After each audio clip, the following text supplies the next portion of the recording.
Assalamualaikum warahmatullahi wabarakatuh. Waalaikumsalam Salam sejahtera untuk kita semua. Sobat Delta Suara Dwija TV Sidoarjo, kembali bersama saya Suhartati yang akan menemani teman-teman untuk berbincang santai pada hari ini.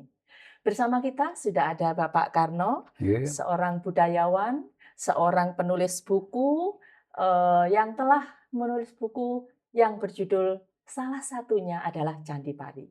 Yuk kita mengulik sedikit tentang proses kreatif penulisan Candi Pari yang terkait dengan Kabupaten Sidoarjo. Selamat Pak. Assalamualaikum. Waalaikumsalam warahmatullahi wabarakatuh. Iya. Baik Pak, di sini teman-teman, Pak Karno ini adalah seorang budayawan yang banyak mengenal dan banyak sekali karyanya tentang Sidoarjo, salah satunya adalah Candi Pari. Nah, Pak Karno, bisakah Bapak ceritakan sedikit latar belakang Bapak menulis tentang buku yang terkait dengan Candi Pari tersebut? Monggo. Para pemirsa yang kami hormati, Assalamualaikum warahmatullahi wabarakatuh. Waalaikumsalam. Candi Pari adalah salah satu peninggalan sejarah yang paling banyak dikenal oleh masyarakat daripada candi-candi lainnya dan di Sidoarjo.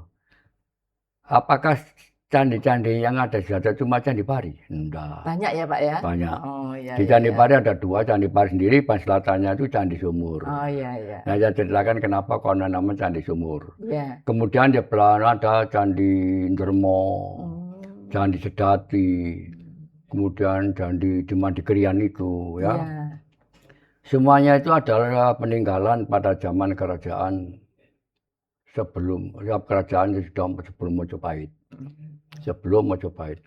Kemudian sejarah Candi Pari itu oleh Belanda ditulis, ada cerita sejarahnya. Oh gimana Pak sejarahnya? Barangkali bisa diceritakan? Enggak. Jadi kalau ceritanya itu adalah cara singkat aja. Ya, cara Candi Pari itu ada dianggap sebagai peninggalan yang tujuannya untuk bahwa penjajahan secara budaya itu disahkan oleh Belanda. Bisa diterima oleh masyarakat. Padahal sebenarnya tidak begitu. Itu hanya diambil alih oleh Belanda untuk menceritakan, termasuk Candi Pamotan. Itu dijadikan sebuah cerita. Benar saya teliti, apa benar? Ternyata enggak. Itu memang Candi Pari dalam rangka di Sidoarjo terkenal daerah subur makmur, terutama pada tanaman padi. Maka namanya Candi Pari. Bentuk dasarnya itu adalah merupakan tumpuan padi. Yang undak-undak sampai gitu. Ya, sampai tinggi itu sebetulnya itu tumpukan dari padi-padi tumpukan padi-padi itu.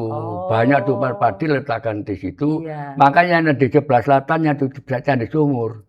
Untuk nyirami, untuk tempat hanya berkaitan dengan itu. Berkaitan ya. Itu kan tidak sampai tahu kita sampai ke sana. Itu saya teliti satu persatu dalam bukti-bukti sejarah dan naskah-naskah kuno yang saya pelajari. Akhirnya ketemu, oh kalau gitu orang dulu itu cara berbicara tidak asal begitu. Gini Kak. Jadi itu tahun 1374 nggak salah. Ya, 1074? Ya, 1374 benar-benar. Itu kemudian candi itu tujuannya untuk apa? Adalah sebagai tempat bersembahyangnya orang zaman itu. Patungnya itu ada banyak, patungnya ada 3 di dalam itu dulu sebelum kemudian diangkut untuk dibawa ke museum Jakarta. Oh, Jadi diambil ya gitu. diambil di sana supaya Oh. enggak rusak. Sampai dengan Candi Pamotan. Candi Pamotan itu dari kata Pampatan. Pampatan itu sebelah selatan Candi Pari. Jadi di situ juga padi. Iya, iya, Jadi iya. semuanya itu berorientasi pada Padi, kemakmuran masyarakat di kemakmuran. situ. Artinya pada saat itu masyarakat di sekitar Candi Pari itu masyarakatnya makmur ya, Pak ya? Makmur, siapa Makmur. petani semua. Petani semua. Jadi makmur semua. Makanya Sidoarjo kan diapit oleh 2 sungai besar lokasinya. Iya, Utara Sungai Mas, kalau sana Sungai Porong. Porong. Ujungnya adalah di daerah Kecamatan Tarik ke sana. Muaranya sampai di mana itu? Yapon sana, ya kan? Yang satu Surabaya, sebelah Sedati di sana. Jadi tujuannya adalah tetap memakmurkan daerah Sidoarjo yang makmur itu diwujudkan dalam bentuk padi. Kan kebutuhan makan pokok saat itu memang sudah mulai, sudah padi. Sudah begitu, padi.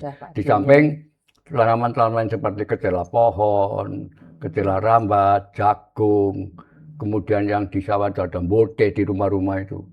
Ini dari kemakmuran ini memang sudah di Surabaya, Banjarnegara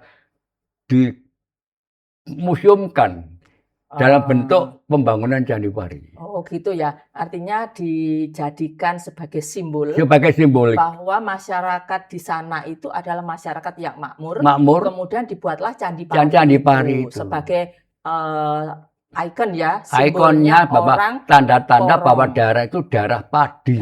Gampangannya begitu. Cara kasarnya begitu. Kemudian karena ini dijadikan sebagai ikon, maka di situ juga dijadikan sebagai tempat sembahyang gitu. Betul, tempat sembahyang situ. Nah, sembahyang untuk apa? Untuk kemakmuran. Jadi tapi zaman itu kan belum agama ya. Belum agama ya, masih. Zaman itu ya agama di situ saat itu. Jadi kepercayaan orang saat itu di situ. Iya, seperti itu. Kemudian tambah lama kan tambah rusak merah. Akhirnya berapa tahun kan direnovasi oleh Trowulan. Jadi akhirnya menjadi bagus seperti itu. Ini ada kaitannya dengan yang ada di Mojokerto berarti Pak ya? Enggak ada. Oh, enggak ada? Enggak ada sambungannya. Yang Trowulan itu tadi? Enggak ada. Trowulan itu kan memang sudah lama, jauh sebelumnya, jauh sebelum itu. Berarti enggak ada kaitannya? Enggak ada kaitan langsung, enggak ada.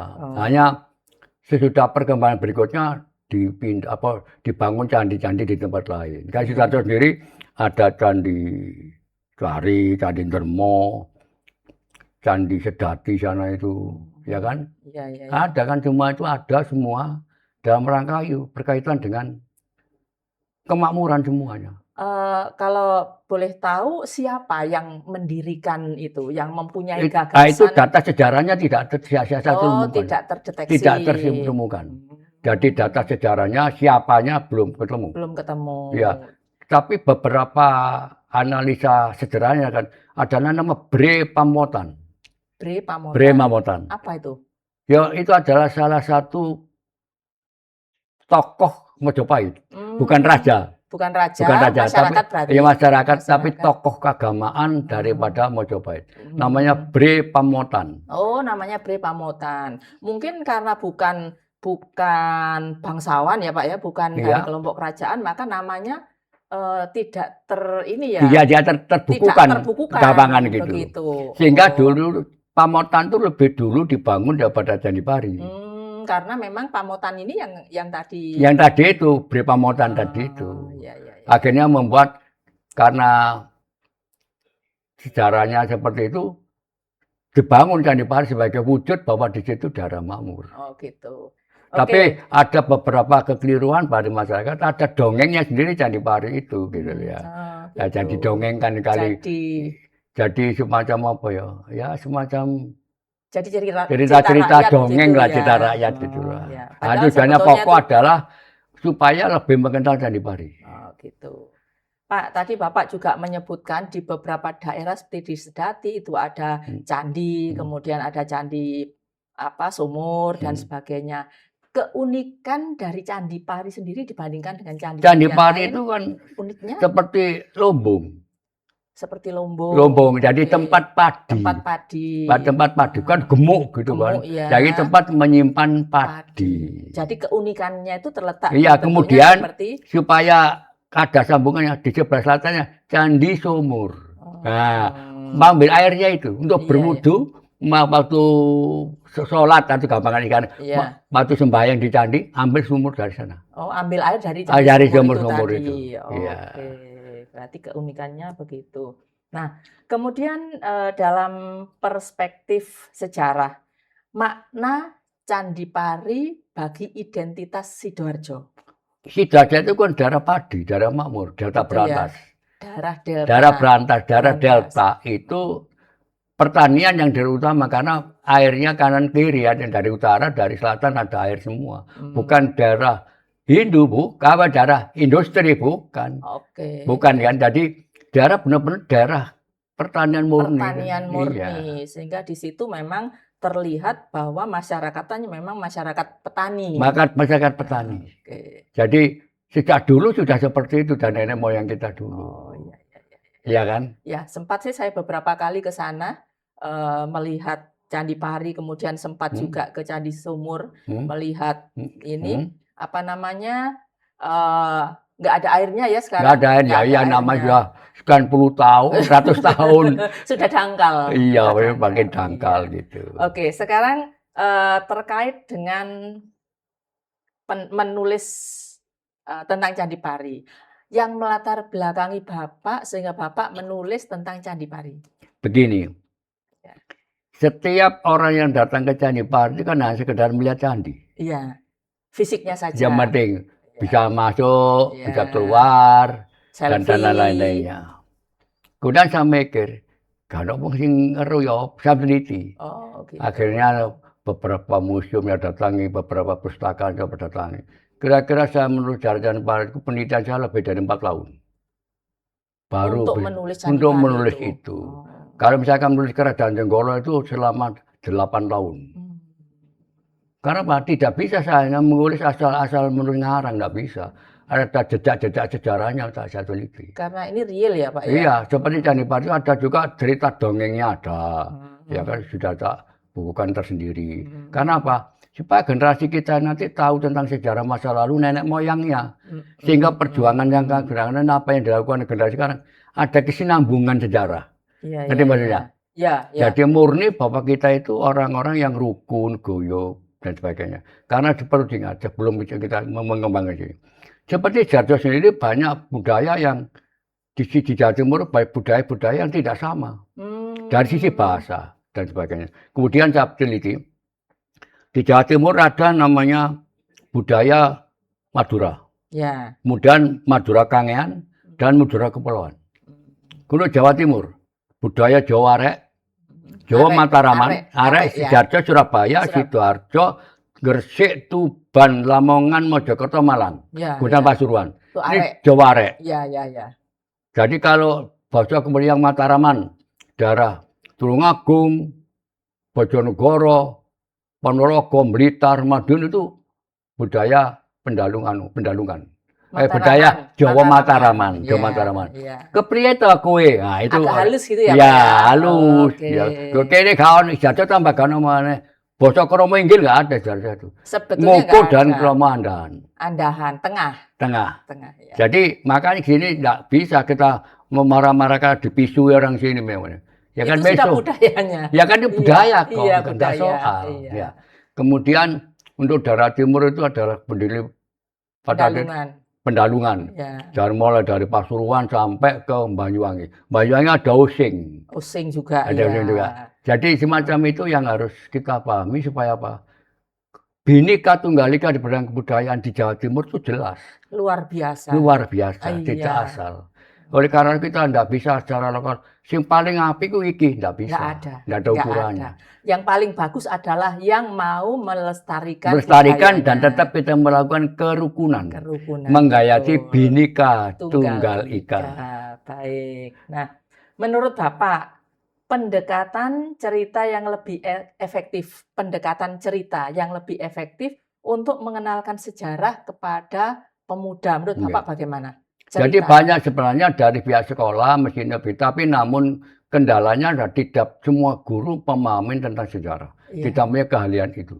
Oleh karena itu saya buka di rumah itu sebagai rumah budaya dan sejarah. Sanggar Seni Rupa, Sanggar. Rumah Budaya dan Sejarah. Wih, keren. Nah, sejarah itu saya tidak ngomong sejarah Indonesia, cukup Sidoarjo saja, karena saya orang Sidoarjo. Betul. Supaya apa? Generasi kita ada kesinambungan sejarah. Jadi tahu tentang sejarah Tentang Sidoarjo. sejarah, jadi nenek moyangnya tahu, sehingga tetap kerukunan. Bahkan ini saya tunjukkan lagi, untuk melestarikan itu saya tidak asal bercerita lewat teori dan sebagainya. Saya dirikan sebagai duta wisata dan duta budaya adalah Goyu. Oh iya betul. Itu saya yang membuat dengan Cak gitu. Mona Lipata. Cak Mona Lipata. Cak Mona Lipata itu sampai udengnya. Betul. Makanya udeng sampainya Pak Karno. Loh, nih Pak Karno Pacul Goa enggak apa-apa, pokoknya Sidoarjo. Itu idenya dari Saya. Pak Karno. Saya ngajak Cak Mona Lipata dengan Kepala Dinas Pariwisata dan sebagainya. Pak siapa lupa saya kepala dinas. Tiga orang itu. Kemudian membentuk Dewan Kesenian Sidoarjo. Ya. Kemudian membentuk pakaian pengantin khas Sidoarjo. Khas Sidoarjo. Itu saya bahkan sudah saya bukukan. Ya Allah, luar biasa. Kenapa? Keren. Supaya apa? Generasi merinding aku. Iya ya Allah, saya juga ikut merinding. Sehingga generasi kita itu tahu sejarah daerahnya sendiri. Betul. Kita jangan sampai ada penjajahan di bidang kebudayaan. Orang asing itu penjajahan tidak seperti politik, keamanan, seperti dulu. Sekarang lewat kebudayaan. Bahkan lewat agama. Jadi pemuda-pemuda ini supaya tahu sejarahnya, dan bangga punya daerah. Iya. Jadi kebanggaan. Ternyata iya, ketahanan kebudayaan karena kebanggaan daerahnya. Betul. Ini perlu kita lihat. Siapa lagi sekarang kalau enggak ada yang begitu? Kalau enggak ada yang melanjutkan. Yang mau begitu, yang melanjutkan.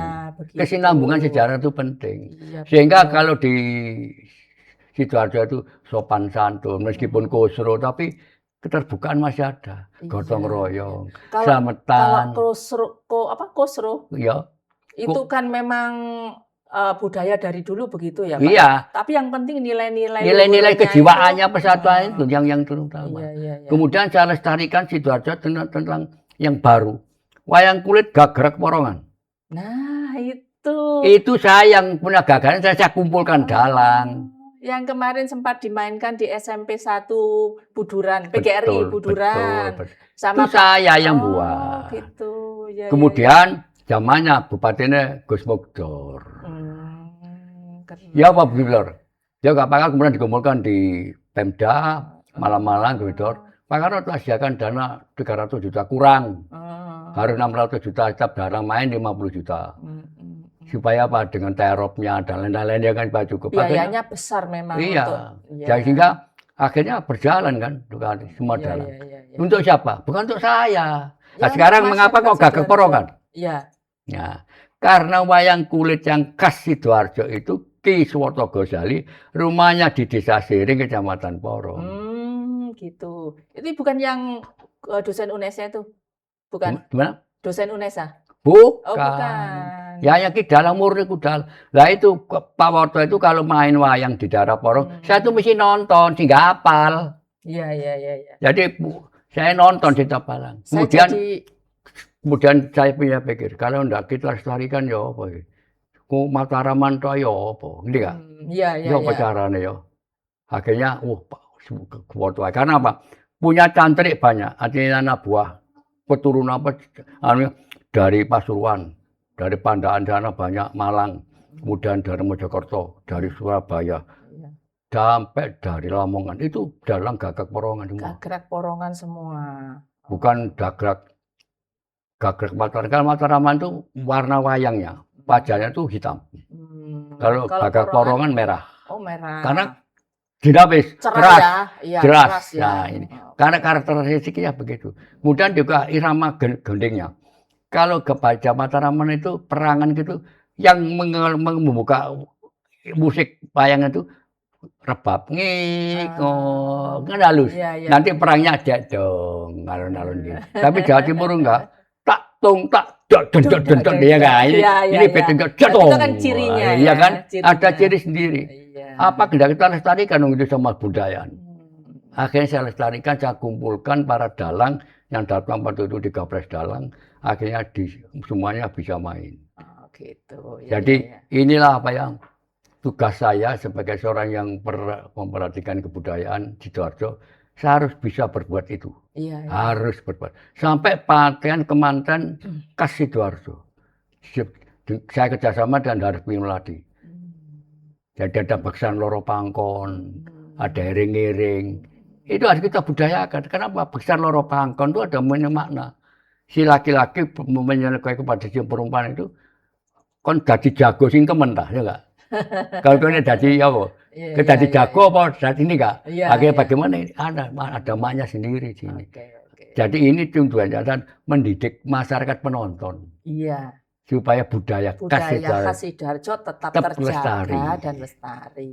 Ya. Saya jadi teringat ini, Pak Karno. Waktu saya masih SD kelas 5 atau kelas 6 ya, sekitar tahun 77 itu, Sidoarjo mengadakan ini, tari massal yang namanya Cokronegoro. Nah, itu saya jadi ingat waktu itu anak-anak dikumpulkan di alun-alun, di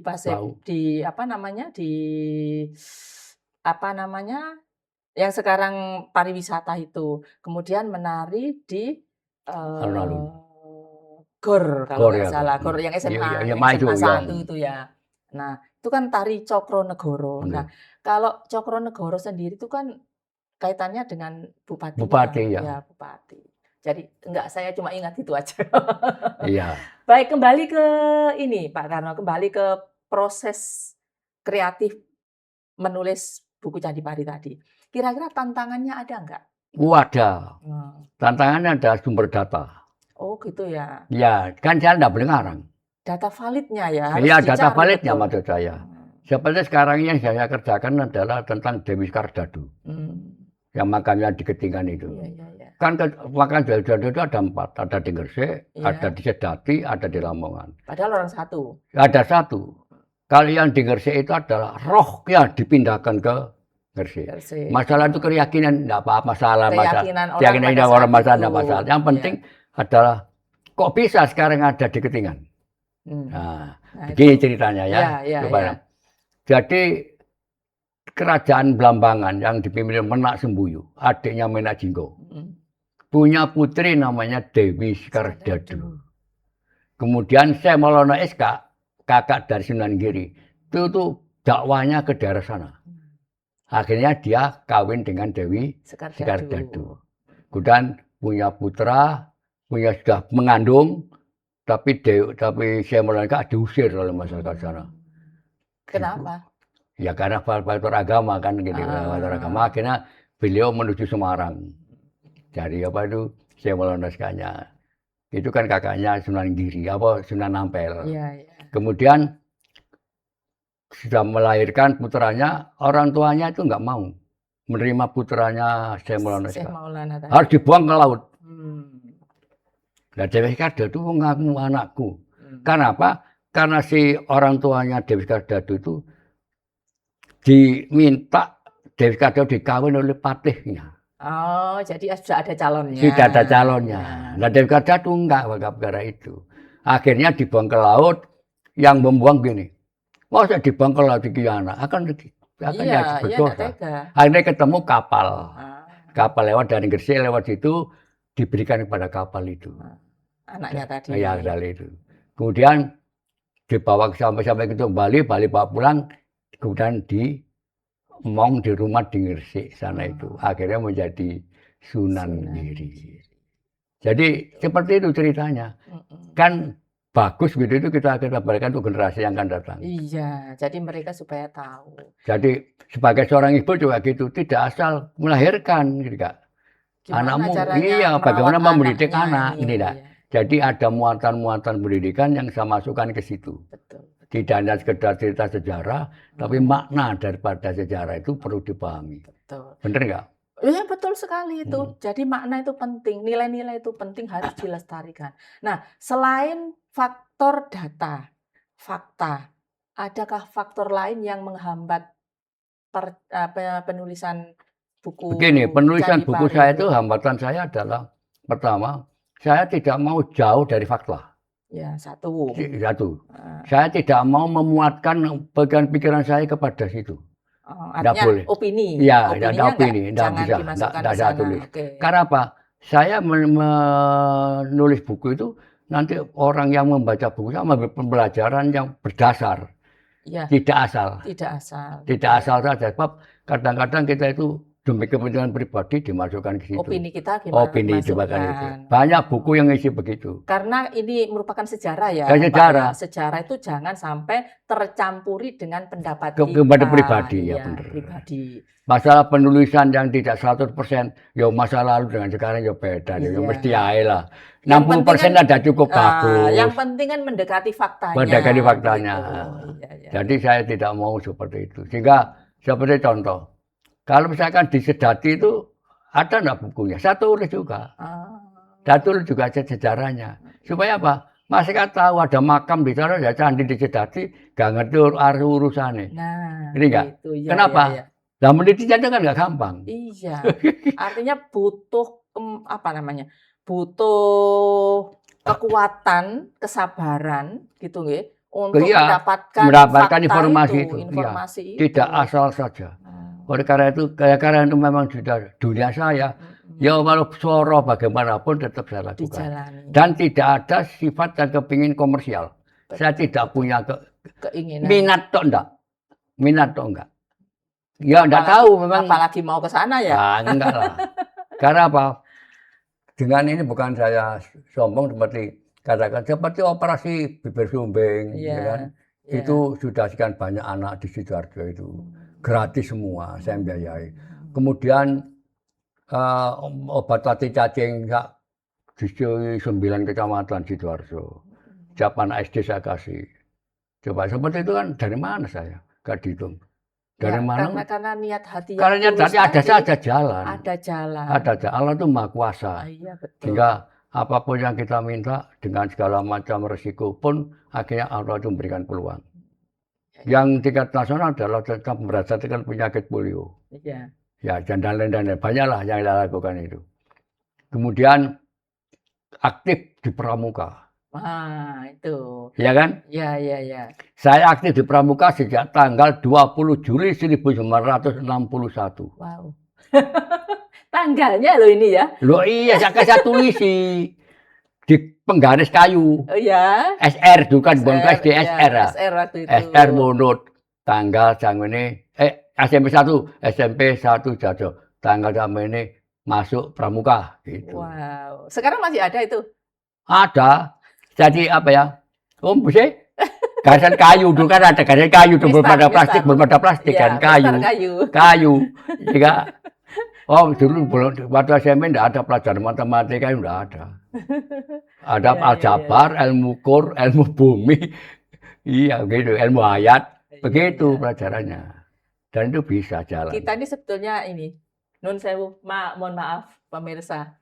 Pak Karno ini adalah alumni SMP 1 Sidoarjo. Iya. Kemudian jadi guru SMP 1 SMP 1 Sidoarjo. Sidoarjo. Saya sendiri muridnya Pak Karno juga. Jadi Gitu. saya juga alumni SMP 1 Sidoarjo. Nah, Pak, terkait dengan generasi muda, supaya tidak melupakan sejarah Sidoarjo. Kalau menurut Pak Karno itu pesan-pesan Pak Karno untuk mereka apa kira-kira? Begini, kemudian pada generasi muda yang saya banggakan, jangan sekali-kali meninggalkan sejarah. Baik sejarah, tidak usah terlalu jauh, sejarah keluarga kita sendiri. Supaya ada kesinambungan. Iya. Kesinambungan karakter, kesinambungan budaya. Apalagi di Kabupaten Sidoarjo. Sidoarjo itu daerah yang cukup bagus. Daerah delta, daerah Udang dan Bandeng, ya kan? Iya, Ini kaya kita sekali. sebenarnya daerah yang makmur. Karena dilingkungi oleh pengairan yang baik, tanah-tanah yang subur, di wilayah timur itu daerah pertambangan, sebelah timur ada daerah pertanian. Ini kita lestarikan terus. Jangan asal kita dipengaruhi ke budaya asing. Bukan perlu kita modern dan tidak, bukan. Jangan dikira budaya asing itu baik, semuanya sama. Kejelekannya juga banyak. Karena saya juga meneliti budaya-budaya yang ada di Eropa. Meskipun tidak semua. Iya. Saya menuju ke Turki selama 3 minggu.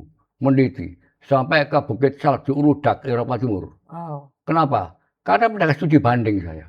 Apa Sidoarjo ku elek? Ternyata enggak. Ya gini sing elek gitu saya. Lho ya iya. Iya, iya, iya, Akhirnya iya. oh lah kon ngene ya jadine ngene gitu. Nilai-nilai budaya Iya dalam Sidoarjo itu belajar ternyata waduh. luar Oleh karena itu biasa. karena saya sebagai orang yang aktif di bidang itu, Iya. saya memberikan informasi yang benar. Hmm. Termasuk siaran ini kan harus ngomong yang benar tentang Iya, Sidoarjo. iya, Ya iya. oke gitu kan? Oke, betul Oke. iya. Nah, harapan Bapak untuk Sidoarjo yang sebentar lagi akan ulang tahun ya, Pak Ulang ya? tahun ya. Iya, kira-kira harapannya apa? Ulang tahun Sidoarjo harus perlu diperhitungkan, dipertimbangkan kembali. Apakah benar tanggal 31 Januari? Ya, itu nanti pemirsa masalah Sidoarjo ulang tahun tanggal 31 atau tanggal berapa itu nanti akan pada episode berikutnya. Iya. Sekarang terakhir. Nah, pesan reflektif Bapak terhadap kami sebagai generasi Ya. penerus pemuda-pemudi yang ada di luar sana, pesan terakhirnya apa, Pak? Pesan terakhir bersama saudara, kita harus jadi arek Dorjo. Arek Dorjo. Arek Dorjo. Nah, Dorjo. Dorjo, bukan Darjo. Arek Dorjo. Dorjo. Ayo kita jadi arek Dorjo. Untuk bisa misalkan rembukan jadi arek Dorjo, datanglah ke sanggar sini saya di rumah. Desa Wunut, Kecamatan Porong, sebelah timurnya Candipari. Tak bantu. Ingat, gak oleh nggawa apa-apa. Bayar atau ndak boleh. Ndak boleh. Ngerti? Jangan bayar ya. Karena apa? Saya wong Dorjo. Wong Dorjo. Wong Dorjo Iya. kudu iso bekti nang daerahe Sidoarjo. Sidoarjo. Wah, Demikian keren, para keren. pemirsa. Terima kasih atas perhatiannya. Ya. Wabillahi taufiq hidayah. Assalamualaikum warahmatullahi wabarakatuh. Rahayu. Salam budaya. Alhamdulillah, rahayu, rahayu, rahayu. Terima kasih Pak Nggih, Karno matur, atas matur. kesempatan. Pemirsa, itu tadi bincang-bincang kami tentang Candi Pari dan sekitarnya ya.